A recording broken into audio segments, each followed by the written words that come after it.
guys, it's Manager Kylie, and in today's video I'm going to share with you how to score a soccer game.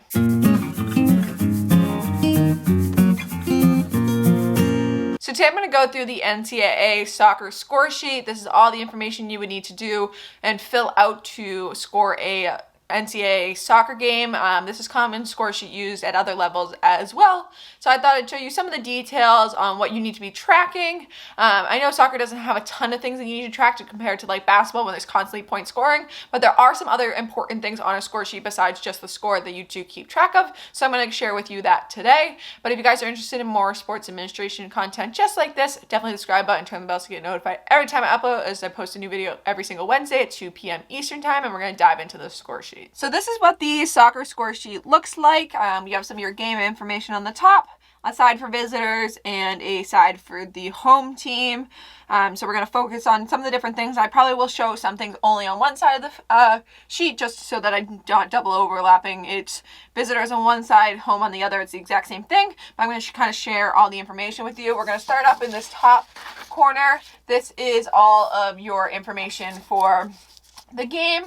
So the date, we're going to say it happened on 10/12/21. Weather, we're just going to put sun. Attendance, if you know that, we'll just say it's 1,000 people. Visitor, you're going to just put like the team name if they have a mascot. And then the home team, I'm literally putting home as their thing. So just some sort of way to tell the visitor versus the home team. Their record following the game. So once the game's over, you can put their record, and then this will be where you keep track of score. Your officials, so you're going to put who is your ref and your 2 assistant refs, just so you have all that information there. Now it goes into rosters. So when the team's giving you your roster, these are your starting players, your goalkeeper, and then your substitute. So you're going to put in their positions and their numbers. So you can just put in all the different numbers they give you on a roster sheet. So this is who's actually going to start in the game. And then your goalkeeper, and then 9. And then your goalkeeper and the sub. And then you'll have all your substitutions here. So all your other substitutions, you'll keep track of them here, blah, blah, blah, blah, blah. On here, for each one of them, you'd have their name, so first and last name, position. And then as the game goes on, you'll be able to fill in shots, goals, assists. And then you'd repeat this for the home team as well.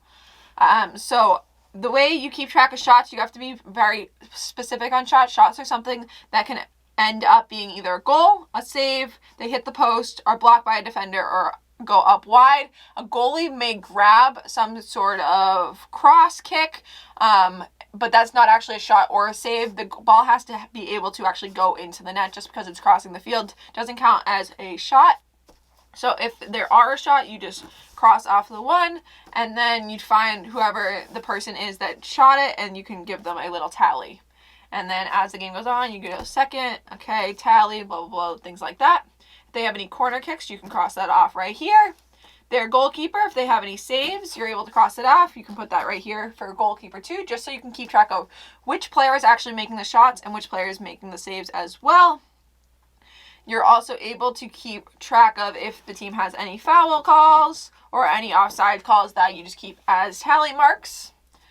Now, the substitutions, so you have your whole list of substitutions right here. So we'll just say 27 is another one of the subs. So you have all your substitutions here. What you're going to do is say that 27 is going in, number 10 is coming out, and then the time of the game, we'll say it was at 54 minutes. This time is the amount of time that has elapsed in the game, so you would add up the total minutes and time, so total minutes and seconds that it's already into the game. So if it's in the first half, it may be 9 minutes, or if it's way later into the second half, you can have the much higher times, but this is the total amount of time in the entire game. So in that second half, you are going to have those total numbers that have happened already in the second half plus the first half time. If any player is to get some sort of card, you'd mark that down here. So you can put the player's name and number down here. So we'll just say it was player number 2. they got a yellow card, you can put the reason and then the time again with the total elapsed time. So on this one, we'll say it was 16 minutes into the game. You can put that all right there. Once there's some action in the game and goals start being scored, you're going to fill in this box down here on the bottom. So this is kind of your goal information. So if we zoom in on this, you'll see that it says goal by. So you're going to put the name or number here. So we'll say number 2 again. On the team, this is on the visitors or the blue team. The time, again, with the total time elapsed, we'll say it was at 22 minutes.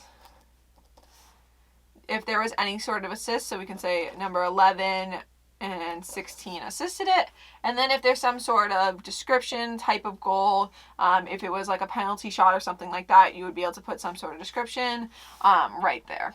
And then this all just repeats for the other team too. So all your home team information repeats onto this side. One thing you do want to mark is now that number 2 has scored a goal, you are going to go higher up on your sheet, go back up to number 2 and say, okay, they actually scored a goal right there. Okay, number 11 got an assist. And same with number 16, they got an assist. So you're able to mark the number of goals and number of assists. We know this happened in the first, so you're able to just put, say it ended up being 1-0 after the first. You can put any sort of score that happened in the second. If you had to play any sort of overtime, you put it there, and then your final score you would have here as 1-0. One thing you do want to make sure that you're keeping track of is that sometimes in this game there's going to be a lot of action, and sometimes in soccer you're only going to end up with 1 goal. So you do want to make sure you're staying on top of it, even though sometimes there's not going to be a ton of action. Again, it all just repeats for this side, so if there's some sort of penalty or anything, subs, you put them on both sides, so you just have one side be your visitors and one side your home. When the game is over, you do have to have this signed, so your assistant referees can initial it down here. And then you want to, the ref has to verify it. So your referee has to come over and say, I verify the final score, cautions and ejections to be accurate. And then the ref has to sign right there. So you want to make sure you get that just to certify that everything that happened in the game and everything you marked is accurate. So this is kind of the basics of everything. If you have any questions on any details or anything you want to see a little bit more details on, let me know. But this is what the NCAA score sheet looks like. You can get this right on the NCAA website. And it's definitely a helpful way to learn how to score a soccer game. So I hope you guys found this video helpful. If you have any questions, please let me know in the comments down below. If you'd like to see any more videos about soccer or any other scoring videos, definitely let me know that as well. Again, if you have any questions and want more details on any part, let me know. I really hope you guys enjoyed this video, and I'll see you guys next Wednesday.